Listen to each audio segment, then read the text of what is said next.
જય શ્રી કૃષ્ણ, રાધે રાધે. મારી ચેનલમાં આપ સૌનું હાર્દિક સ્વાગત છે. આજે આપણે બનાવીશું ઉડીસાની અને રાજસ્થાનમાં ગંગાપુરની ફેમસ મીઠાઈ ખીરમોહન.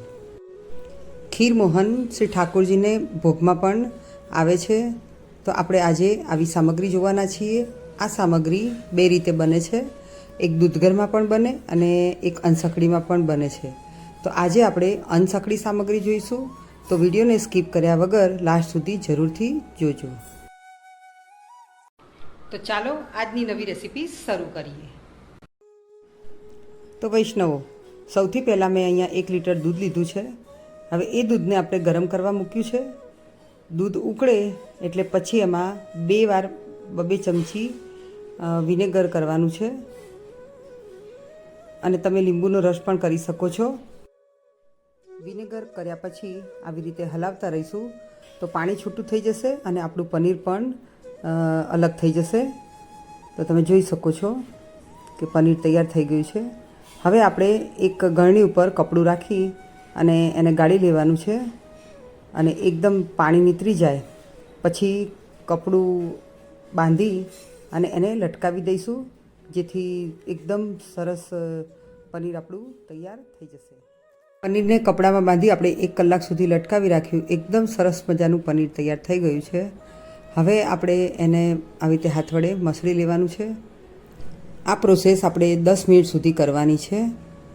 એકદમ સોફ્ટ આપણે માવો તૈયાર કરવાનો છે, એટલે 10 મિનિટ સુધી આવી રીતે મસળતા રહેવાનું છે. આ માવાને મસળતા મસળતા 7 મિનિટ થઈ ગઈ છે.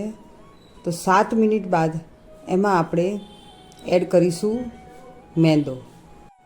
અને 1-2 ચમચી જેટલો મેંદો આપણે એડ કરવાનો અને એકદમ સરસ રીતે 2 થી 3 મિનિટ સુધી હજુ પણ મસળતા જઈશું.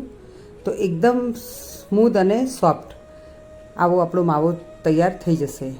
હવે આ માવો તૈયાર થઈ ગયા પછી એની સરખા આપણે ભાગ પાડી અને ગોળી બનાવી લેવાની છે. અને હથેળી વડે બરાબર મસળી અને એકદમ સ્મૂધ અને સોફ્ટ આપણી આ ગોળી તૈયાર કરી દઈશું. આ પનીરમાંથી 7 સરખી સાઈઝના બોલ્સ તૈયાર થઈ ગયા છે.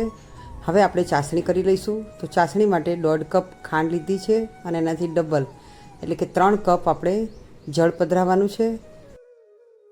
ગેસની ફ્લેમને હાઈ રાખી અને આપણે ખાંડને ઓગળવા દઈશું અને ત્યાર પછી ગેસની ફ્લેમ આપણે મીડિયમ કરવાની છે. હવે આને ઢાંકી અને આપણે ઉકળવા દઈશું. ત્યાં સુધી આપણે બીજી 1 ચમચી ખાંડને કેરેમલાઇઝ કરી લઈએ. તો ખાંડને મેં પેનમાં ગરમ થવા દીધી છે. ત્યારબાદ સ્પેચ્યુલા વડે આપણે એને હલાવતા રહેવાનું છે. અને એકદમ મેલ્ટ થઈ જાય પછી થોડું જળ કરીશું. તો 2 થી 3 ચમચી જેટલું આપણે જળ કરીશું. તો આપણી આ ખાંડ કેરેમલાઇઝ થઈ ગઈ છે. એને હવે આપણે આ ચાસણીમાં પધરાવી દઈશું. તો એકદમ કલરફુલ ચાસણી તૈયાર થઈ જાય છે. હવે આપણે આ ઉકળતા પાણીમાં જે પનીરના બોલ્સ બનાવીને રાખ્યા છે તેને પણ પધરાવી દઈશું. તો અહીંયા એક વાતનું ધ્યાન રાખવાનું કે ઉકળતા પાણીમાં જ આ પનીરના બોલ્સ કરવાના છે, પાણી ઠંડુ થવા દેવાનું નથી. અને આને અડધો કલાક સુધી આપણે રહેવા દઈશું. શરૂઆતમાં ગેસની ફ્લેમને આપણે હાઈ રાખવાની છે અને ત્યારબાદ મીડિયમ કરવાની છે, બાકી સ્લો કરવાની નથી.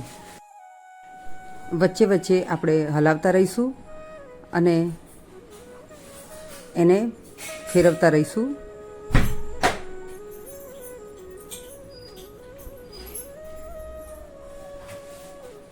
અને એકદમ સરસ ગોલ્ડન બ્રાઉન કલર આવે ત્યાં સુધી એને આપણે ચડવા દેવાના છે. તો તમે જોઈ શકો છો આપણે એકદમ સરસ મજાના ખીરમોહન તૈયાર થઈ રહ્યા છે. અને એકદમ સરસ મજાનો ગોલ્ડન કલર આવી ગયો છે. આ સ્ટેજે ચાસણી થોડી ઘટ લાગે તો આપણે જળ કરી શકીએ. તો તૈયાર છે આપણા ખીરમોહન. તો હવે એને પ્લેટિંગ કરી લઈશું. તો હવે આપણે ખીરમોહનને પ્લેટમાં સજાવી લીધા છે. તો આપણે આવી રીતે પણ રાખી શકીએ છીએ પ્લેન, અથવા પિસ્તાની કતરણ વડે પણ આપણે ગાર્નિશિંગ કરી શકીએ છીએ. ખીરમોહન બનાવવા એ ટાઈમ ટેકિંગ પ્રોસેસ છે, પણ સ્વાદિષ્ટ ખૂબ જ લાગે છે. ફરી મળીશું નવા વિડીયો સાથે. ત્યાં સુધી આવજો.